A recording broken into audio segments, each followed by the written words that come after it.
Welcome back to The Betrayed. I'm Gina Beck. This is Drew Williams. Thank you for listening, liking, commenting, and subscribing. We appreciate y'all, especially the reviews on Apple Podcasts. It really means a lot. Yeah, thank you guys for the continued support, getting through all the way to this is episode 49, so just amazing to see all the names, the numbers grow and everything. Thank you guys.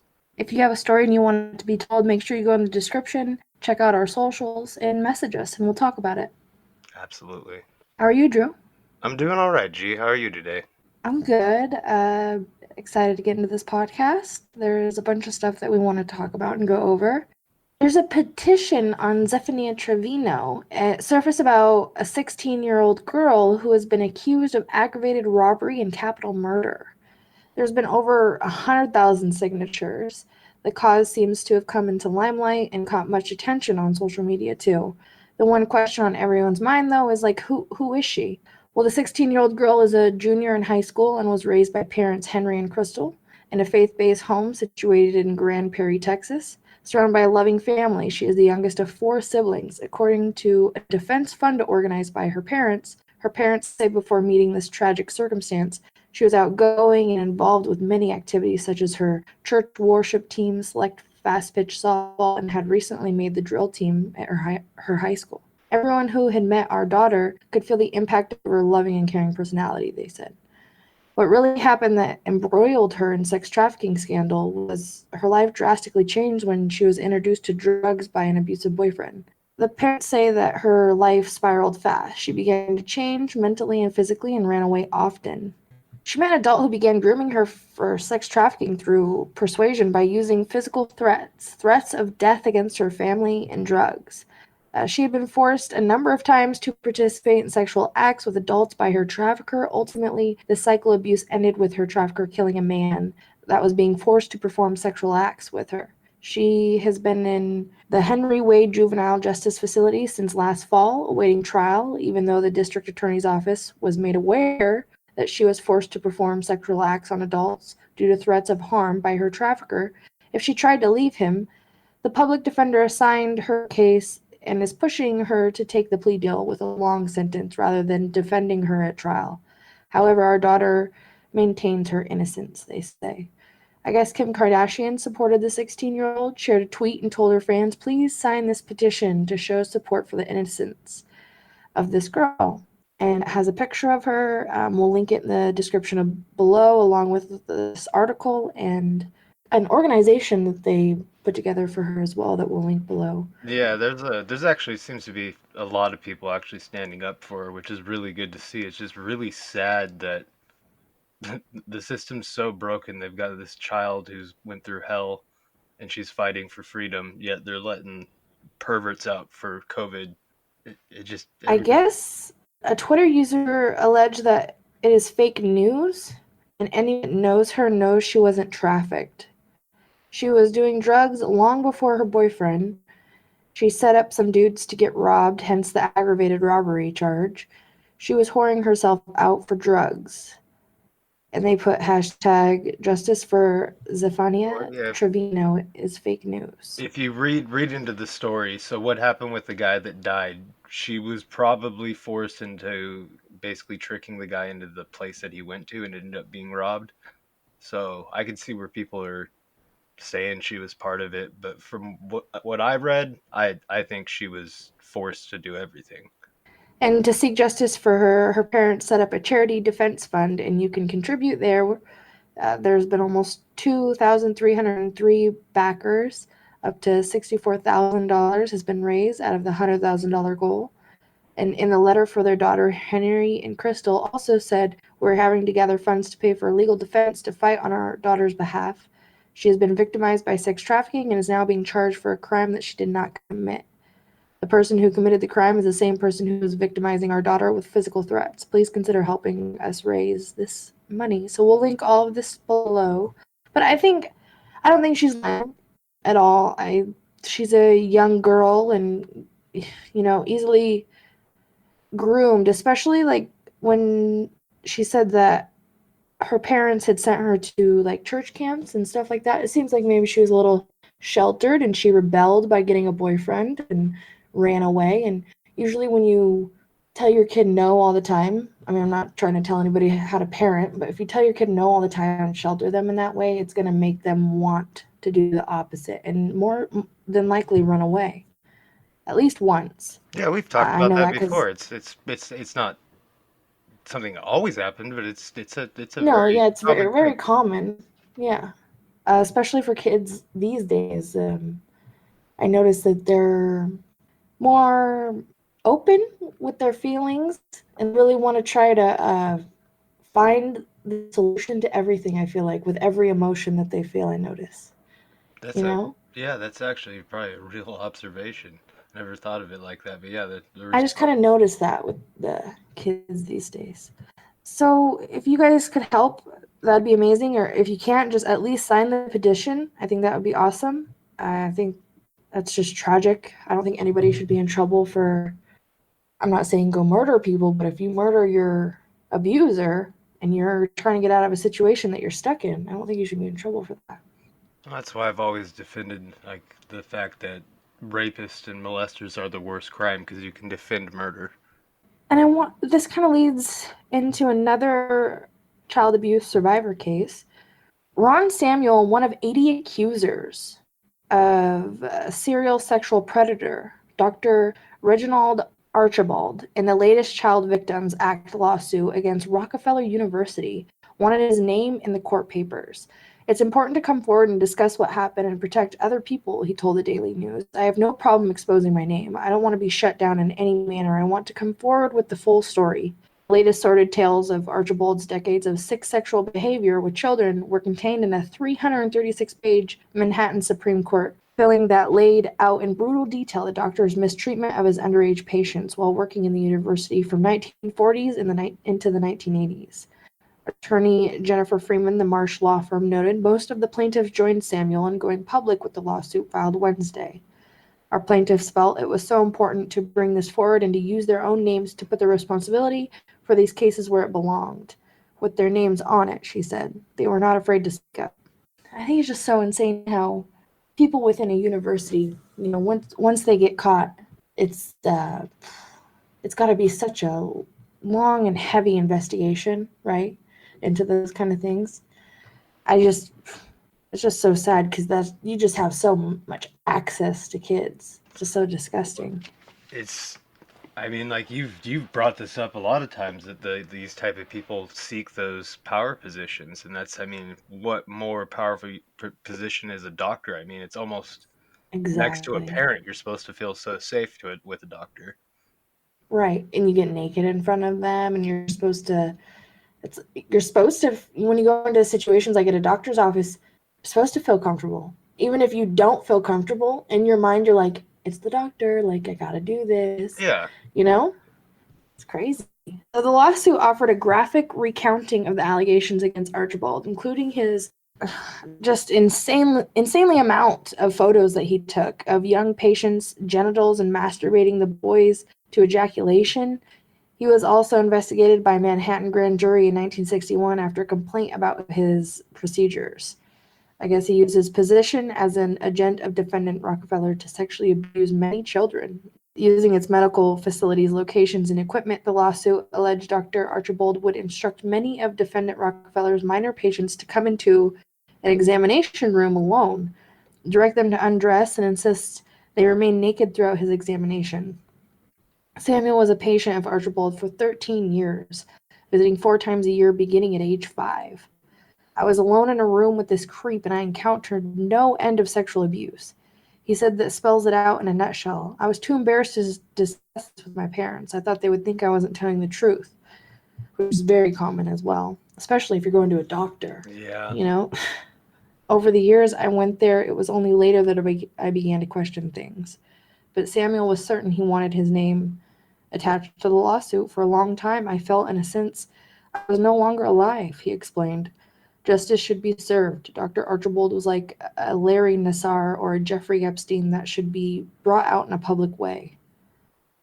So he's doing the best he can to re-bring this up and get as much justice as he can. I think that's very noble and brave, and I think that it's courageous, and I hope many people come forward and they're able to You know, discuss each other's trauma with each other, you I know? was gonna say it always takes that one super, super strong victim that finally just comes forward, and then it's usually like a domino effect. The other ones, like, it empowers the others to come forward. So hopefully they nail this guy to the wall after he's done. Like, Right. And it's good that if there are more, that they have each other. well, that brings me into a good segue because it's another power position, and this happened in my state, but my state seems to have a lot of terrible shit that always happens in it. So, Yeah. Mexican megachurch leader charged again with child rape. This was reported July 30th. Los Angeles. The state of California on July 29th charged the leader of a Mexican megachurch with child rape, human trafficking, months after a court dismissed the previous allegations because of a prosecution error. Nason Joaquin Garcia, the self-proclaimed apostle of La Luz del Mundo, sorry if I butchered that, when charged with three dozen felony counts. Also charged with Susana Medina Oxana and Alondra Ocampo. Prosecutors contended the three committed sex crimes and also produced child pornography involving 5 women and girls who were church group members. The crimes took place between 2015 and 2018 in LA County, actually. Garcia is a spiritual leader of La Luz del Mundo, which is Spanish for the light of the world. The Guadalajara, Mexico-based evangelical Christian church was founded by his grandfather and claims 5 million followers worldwide. Garcia and Arcampa already were being held in custody in Los Angeles County while prosecutors decided whether to refile the charges. He was rebooked on $50 million bail. Ocampo was booked at $25 million bail, while Oxana remained free on bail, according to the California Attorney General. Messages to the attorneys seeking comment weren't immediately returned, but Garcia has previously denied the wrongdoings. In April, an appeal court ordered Los Angeles Superior Court to dismiss the charges against Garcia, ruling that his preliminary hearing was not held in a timely manner and he did not waive his rights to one. His hearing was postponed several times in some instances, because prosecutors had not turned over evidence to the defense. The refiled charges accused Garcia and Ocampo of committing a lewd acts on a 15-year-old girl. Garcia fondled the girl in his office, authorities later said. The two are also accused of raping and committing forced oral copulation with the second girl. All three defendants are accused of committing forced oral copulation with a third girl. Garcia was charged with raping 2 others. Ocampo took part in one rape, authorities said. Oaxana is charged with 2 counts of committing forced and illegal copulation on a minor. Among other allegations, it is accused Ocampo is accused of having some church group members send explicit nudes or pose for explicit photos that were intended for Garcia. In one case, prosecutors allege Ocampo told the group of underage girls to take their clothes off and touch each other sexually in order to send photographs to Pastor Garcia. The girls were told Wow. that if they went against any desires or wishes of the apostle, they were going against God, according to the indictment. It just keeps going. The charges also include human trafficking by procuring a child to engage in lewd act, conspiracy to commit human trafficking for production of child pornography, extortion of the victims, and unlawful sexual intercourse. The fourth defendant, Azelia Regel Mendez, previously was charged with rape and forcible oral copulation and is a fugitive still at large.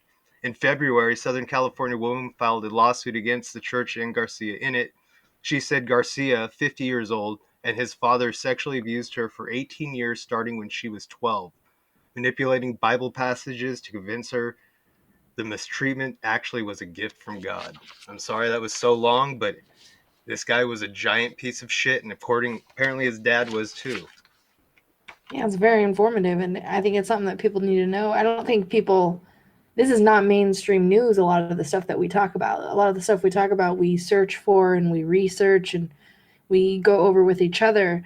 It's nothing that we see on the news or just scrolling on our feed, we see it in groups or Google. Yeah, other So members of the team might send us stuff too, like, "Hey, you need to see this," but it's never yes, it's headline. very very important to talk about to all you guys because it's nothing that you guys are being informed about regularly, and especially with everything that's going on. I mean, did you see the how everybody's talking about just within the last I think hour? Hashtag Save the Children's not working, and it's working when people say that. Yeah, well, the thing that's really funny about it, so whoever started that doesn't understand how algorithms work for those type of things, and I'm not acting like I'm an expert because G's taught me stuff about algorithms that I never understood. But so they told people to go out and find images and things that were against children and hashtag it with that and then report the picture or whatever the post or whatever it is. So Okay, the algorithm is auto flagging the hashtags because they're reporting them as abuse. So I interesting. guaranteed in 48 hours that'll be fixed. But the algorithm is Why? probably doing what it's supposed to do. All these people are Yeah, flagging yeah. this as bad.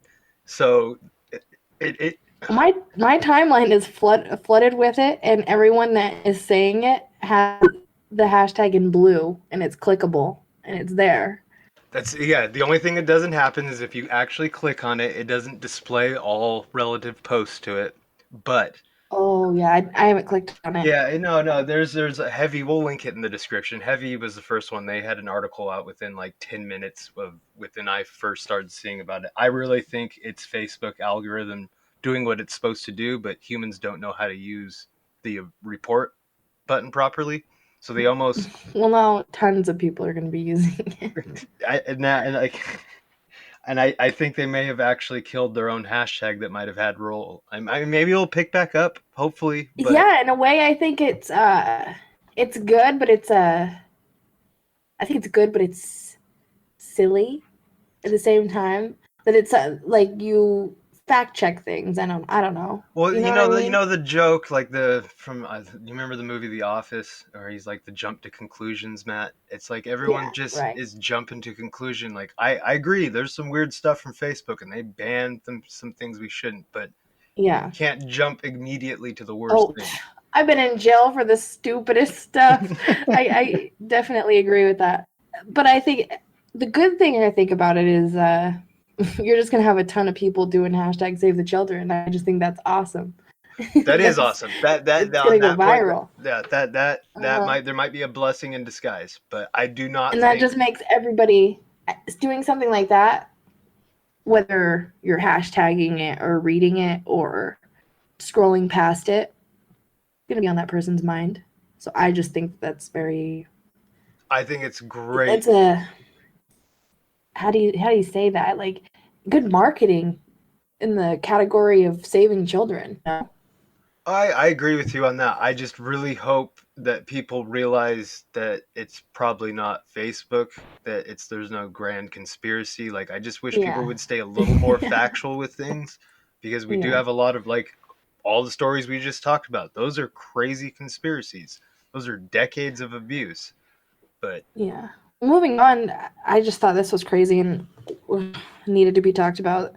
The Los Angeles County Board of Supervisors Tuesday approved a 4.5 million settlement payout to a convicted child molester who was held in a state hospital for 17 years awaiting trial on whether he could be committed as a sexually violent predator or not. George Vasquez pleaded no contest to 1995 to 4 counts of lewd or lascivious acts on a child under 14 and was sentenced to 12 years in state prison. The case involved boys ages 6 to 8 years old from his South Los Angeles neighborhood. After Vasquez had served his time in September 2000, the district attorney's office filed a petition to have Vasquez committed to a state hospital as a sexually violent predator, arguing that he was too dangerous to be released and should be confined where he could receive mental health treatment. A series of 5 deputy public defenders represented Vasquez, who was held at a state hospital while awaiting trial on the prosecution's petition as the case dragged on, without a trial for 16 years. In 2016, in response to Vasquez's objection to postponing his trial date once again, the trial court judge removed the public defender's office, and appointed attorney Mark Brandt to represent Vasquez.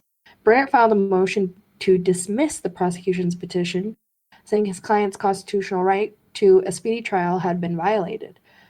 On January 8, 2018, Los Angeles Superior Court Judge James Bianco ruled that Vasquez must be freed, citing oppressive delays and systematic breakdown of the public defender system. The district attorney fought the issue and lost on appeal, with the three-justice panel from California's Second District Court of Appeal rejecting the bid to overturn Bianco's decision. It may well be there was strong evidence in the people's favor, but it was the government's burden to prove Vasquez was an SVP, and Vasquez had a right to present evidence showing he did not pose a risk to the public. He was denied this right for 17 years. That's just crazy to me, this whole thing. I guess the panel noted in its ruling that Bianco had conceded the potential risk to public safety that attends Mr. Vasquez's release from custody 23 years after his crimes were committed. The ruling pointed out that if prosecution had prevailed at trial from outset, Vasquez would have been committed for just 2 years. A long history of evaluation reports recommend Vasquez's commitment as a sexually violent predator, according to DA's petition. One doctor who offered an evaluation in support of the petition said that over a 7-week period in 1994, Vasquez offered candy to at least 5 boys, ages 5 to 8, who lived in his neighborhood. They would show him their private parts. After the boys complied, Vasquez allegedly forced them to orally copulate him, according to court documents. However, one of the 2 state psychologists who examined Vasquez concluded he no longer qualified for the SVP designation, according to Bianco's original ruling. Vasquez's sister told the Los Angeles Times shortly after Bianco's ruling that her brother was treated unfairly. He already paid his time. It's unfair. The system was very unfair. Anna Frederico told the newspaper, "I know what he did was wrong, but why do poor people have to suffer more?" Vasquez said she had been molested as a child by an adult male neighbor, according to the Times. After Bianco's ruling and before the appeal had been settled, Vasquez filed a lawsuit against the public defender's office, alleging civil rights violations. And he won a $4.5 million settlement. The board approved the payout without comment. Oh God, I hate my state sometimes. I love my state, but I hate my government. Like, they gave him, he already got paid out, right? According to that, they already paid him? Yep, he's paid. Imagine giving $4.5 million to a sex offender. Because the crime he did was 23. He made more money than some people could make in 17 years working a normal job, being a good person. Maybe the world does need to burn. Like, this is like, and saying that he was treated unfairly? Yeah, what about the kid that he gave candy to and then forced oral copulation? Forced them to give him oral. Yeah. I'm trying to use the legal jargon the correct Plus way. the things that he probably didn't get caught for. Yeah, absolutely. That's the stuff he got caught for. Ugh. It's just so crazy to me. I have something that follows that about crazy, if you don't have anything else to say. Yeah, for sure. All right, so no prison time for son of Pennsylvania judge who pleaded guilty to child porn. This guy was sentenced June 26, 2020. He was arrested June 18th. Butler County, Pennsylvania, the son of Butler County's top judge pleaded guilty to child pornography, but the sentence he received sparked outrage from the community. John Paul Doerr III, 34, was sentenced to 5 years probation, 6 months house arrest, and 15 years on the Megan's Law Registry after pleading guilty to 35 counts of child pornography, which could have landed him a maximum of more than 250 years in prison. Doerr's father is Thomas Doerr, Butler County's president judge. Dozens of people protested Doerr's sentencing outside the Butler County Courthouse on Friday, saying they believe the father-son relationship had a lot to do with the lenient sentence. Yeah, you think? It's not fair. He could have gotten 252 years behind bars, but instead he got probation and house arrest, said Madison Morgan, a demonstrator. It's because who his father is. Doerr was initially arrested after confessing that he downloaded multiple videos, including one with a child as young as 1 to 2 years old. Investigators tracked Wow. him down using the IP address assigned to his computer. Butler County officials told Channel 11 there were no wrongdoings in the case. The district attorney said he immediately handed Doerr's case over to the attorney general's office, and no local judge heard the case.